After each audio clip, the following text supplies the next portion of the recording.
النادي الاهلي طلع بيان تأجيل المباراة او الانسحاب من الدوري.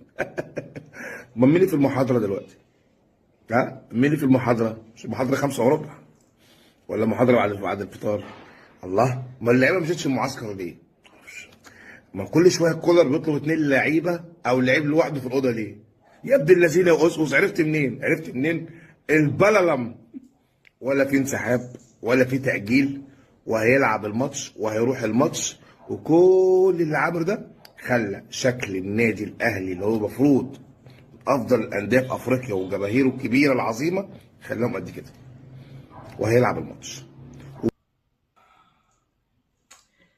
قبل بس ما نرد على اللي هو طلع قد كده ده بعد كلامه ده، قبل ما ارد عليه والله اسمع التاني عشان نرد على الاتنين باكج واحد كده. اسمع هو كان بيقول ايه. عربي هابط، كل ما تحمله كلمة من معنى فيلم عربي هابط.